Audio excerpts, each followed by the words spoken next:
Hello, everyone, and this lecture is for the consequences of connectivity for topics 2.5 and 2.6. And with this, we'll wrap up the study of Unit 2. And combined with Unit 1, we would have knocked out our first time period of AP World History, which is 1200 to 1450. Now, the good news about this particular lecture is that a lot of this is going to build off of information we've already gotten from Unit 1 and from the first part of Unit 2. So, in a lot of sense, what we're doing is we're bringing information together and just connecting it to some of the bigger themes. So, as we look at the consequences, we want to look at two types of consequences. One is cultural. So, these cultural consequences deal with the idea that as people interact through trade, they are going to impact one another's cultural expressions, whether it be religious, language, it be dress, music, food. There's a whole variety of ways culture can be impacted through trade. It's been going on for forever, ever since human beings have interacted with one another. So, for example, we have religious diffusion, this idea that religion is going to spread out along the trade routes. And this is already information that we've been exposed to. The first example is Buddhism to East Asia along the Silk Road. Buddhism's origins come in South Asia, and then around 200 BCE, we start to see Buddhism make its way across the Silk Road. And easily by about 5 to 600 CE, it's coming into China and being introduced to the Chinese and also throughout East Asia in general. And that influence is going to continue to grow throughout till about 1000 CE. So Buddhism is one example. Another example is going to be Hinduism and Buddhism leaving South Asia and going to Southeast Asia to places like present day Vietnam, present day Cambodia, present day Indonesia. So you have this idea that these two South Asian religions through the Indian Ocean Trade Network goes into these different regions of Southeast Asia. And then the third one is Islam. So you have this idea that Islam is going to spread throughout sub-Saharan Africa by virtue of the trans-Saharan trade. So Arab merchants who are coming out of the Middle East, traveling along those trans-Saharan trade routes, are going to introduce and bring Islam to the world of West Africa. And the Indian Ocean sees something very similar. Around 1000 CE, Muslim merchants are the ones who are starting to deal with a lot of the trade activity. They're the ones that are really driving the increase in trade throughout the Indian Ocean. And they're the ones who are going to start taking Islam to Southeast Asia, particularly to Indonesia. So with 1, 2, and 3, with these three examples, we want to keep in mind that it's not just the missionaries that are spreading the religion, but it's also the merchants themselves. And it's also political rulers in Southeast Asia and East Asia who see a benefit to converting over to these religions, most likely to improve trade relations. But that brings me to number 4, and to me, number 4 is of great importance. The local influences on religion. As these religions come into new areas, they are going to incorporate elements of the new area's culture.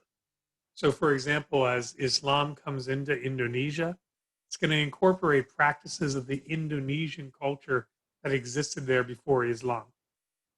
Same thing with Buddhism arriving in China.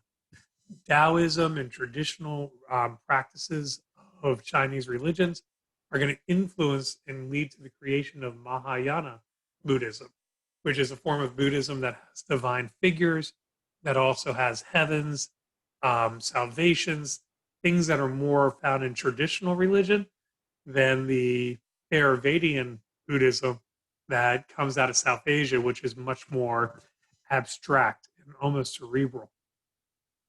Now we go to intellectual and technological diffusion.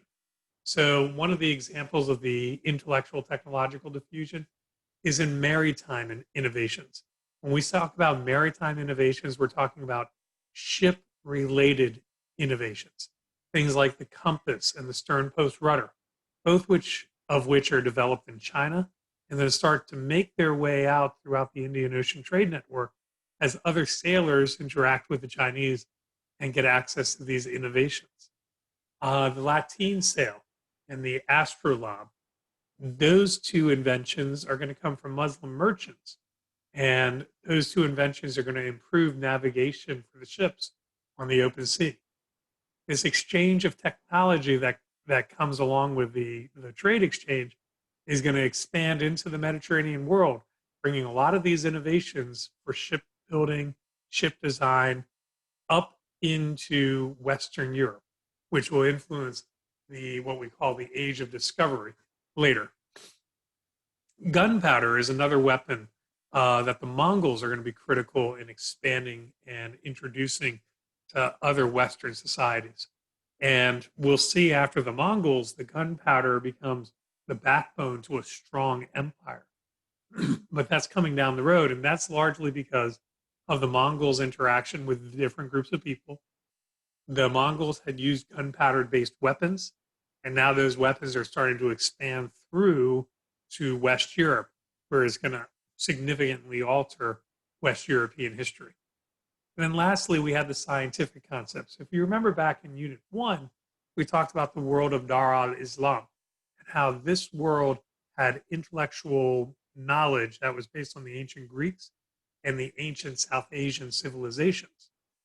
These scientific concepts of mathematics, astronomy, medicine are going to spread along these trade routes and go to different parts of the globe or different parts of Eurasia. And we'll find especially this impacts West Europe, this transfer of Arabic knowledge, the introduction of the decimal system, the introduction of the concept of zero. Those are all examples of intellectual or scientific concepts that spread because of this interconnection of trade routes. Now, for letter C, the role of travelers, we want to take a moment to note these three individuals because what travelers were able to do was write about their experience of traveling to different locations during this time period to kind of give us a sense of what the different regions look like in real time throughout Eurasia. In the case of Ibn Battuta, he is a Islamic scholar who travels throughout North Africa, travels through the Mali Empire, travels to Egypt, travels through the Arabian Peninsula, travels throughout what was Persia, into South Asia, into Southeast Asia. He is one of the most well-traveled individuals up to this point of all of history. And Ibn Battuta is an Islamic scholar who is able to write about the world of Islam. He goes up to Spain as well. I should mention that in there too. Wherever there's kind of an Islamic-dominated government, Ibn Battuta travels there. And his writings reflect the diversity of how Islam is practiced throughout this region.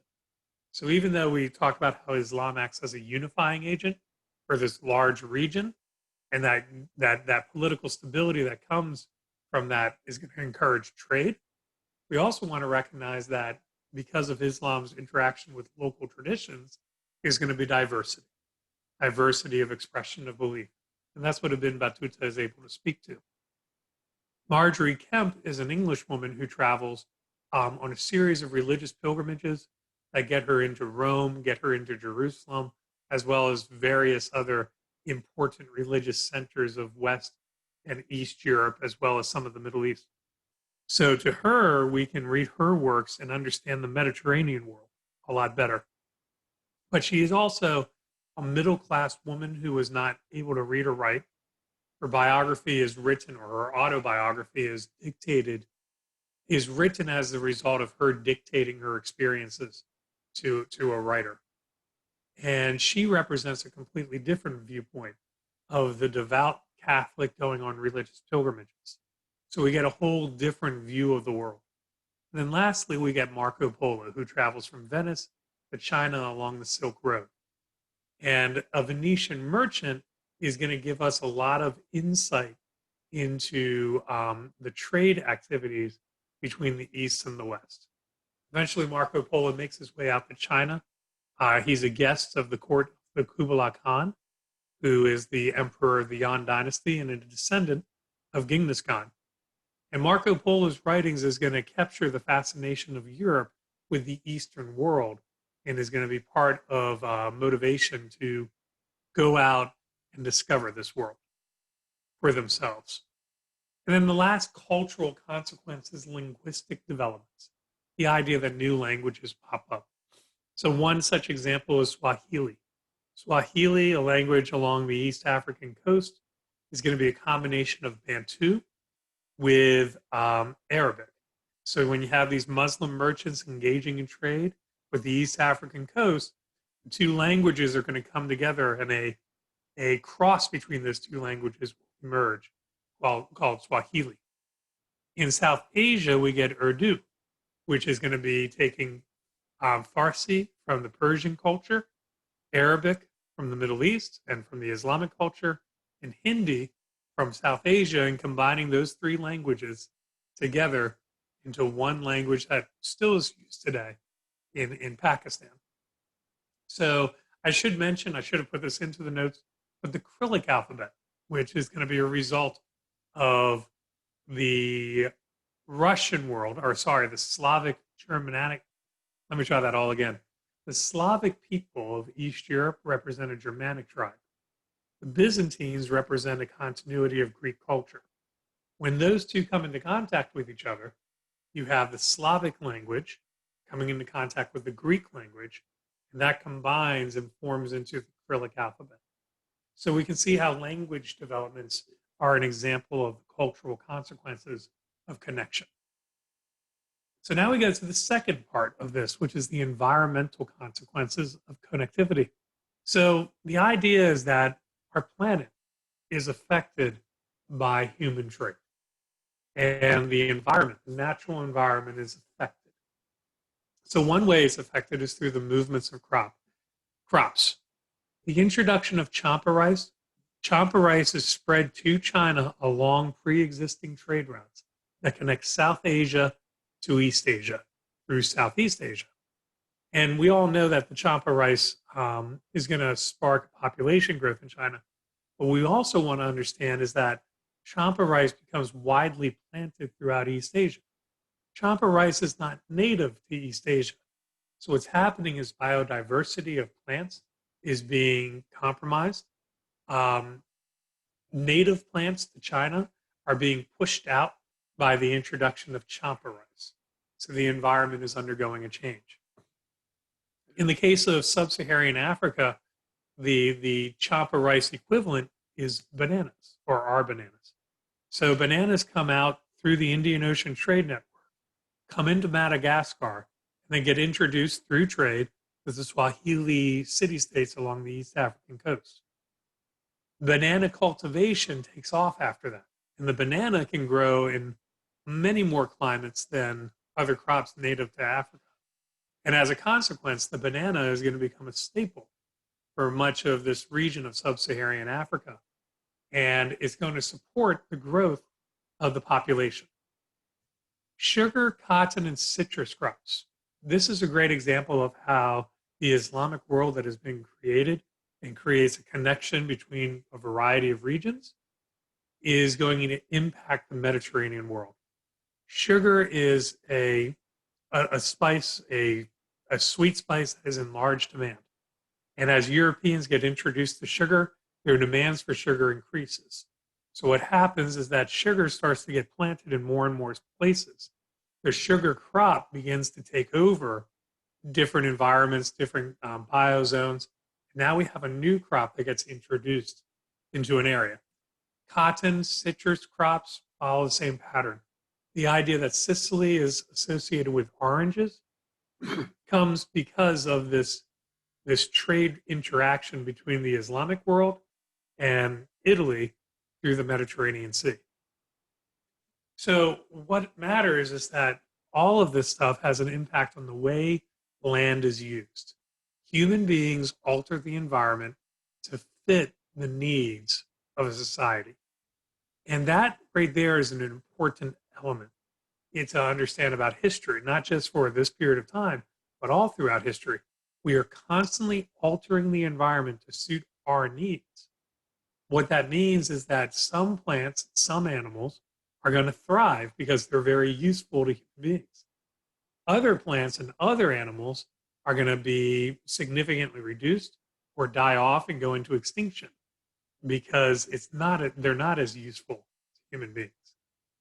And that brings me to the environmental degradation. The idea is that the environment can sometimes take the brunt of human activity. One example is overgrazing. As a population grows, let's say that population relies on cattle. In the case of the Great Zimbabwe, there's a reliance on cattle for a meat source or for a food source. And these cattle need to graze somewhere. The more cattle you have, the more grazing takes place, and the more the land is not able to recover. And you get to a point where there is no more land to graze because it's all been grazed. Deforestation is another example of altering the environment to suit human needs. If I have a demand to plant more food, so as my population grows, there's a demand for me to plant more food. And in some cases, if I'm able to find a crop that can, harvest twice a year, it can grow rapidly, then I may not need to plant more land because my land is becoming more productive. But in the case of some areas, you need to just plant more land. You need to use more land up. That means you need to cut trees down. You start cutting trees down, that leads to what we call deforestation. And it's going to have an economic impact because that's less wood that's available for a society to use to make buildings, to make fires, whatever the wood is needed for. And it also means that I apologize. I need to think for a second. As these woods are cut down for agriculture, that's going to impact natural habitats for animals, and once again transform the region's biozone and upset the biodiversity. The third one is soil exhaustion. The idea behind soil exhaustion is that if I keep planting the same plant into the same ground year after year, eventually the ground will not recover the nutrients needed to sustain that growth. And basically you just exhaust the soil. It's not too unlike running over the same spot of grass in, say, football practice. So, football, they run their plays repeatedly, and they need to keep it on the field to simulate the game conditions, and they run over the same spot of land. If you do not maintain that spot, eventually nothing grows anymore. You just exhaust that area. The last one is pathogens. So the idea is that as human beings interact, especially along trade routes, diseases are going to spread. One of the most significant diseases from this period of time is the bubonic plague that spreads along the Silk Roads. So in a way, you can blame the Mongols for the bubonic plague. The Mongols encouraged and support the growth of the activity on the Silk Road. People are interacting more and more, and a disease begins to flow along the Silk Road. It hits China, and it's devastating to areas of China. It hits Constantinople, it hits Egypt, and then famously hits Western Europe. And that's usually the one we know about, is the impact the bubonic plague had on West Europe. We talked about that in the first unit, so I won't bother going through all of that again. So with that, the two big takeaways is that connection through trade has consequences, whether they be cultural or environmental. Human beings interacting with each other allow for the transfer of ideas, diseases, food, linguistic traditions. These things go with what we call cultural diffusion. And it changes not just human society, but the physical environment as well. And so with that, we come to an end of our first section of history, which is the 1200 to 1450 range. We'll be starting into the next one within about a week. In the meantime, take care. Thank you very much.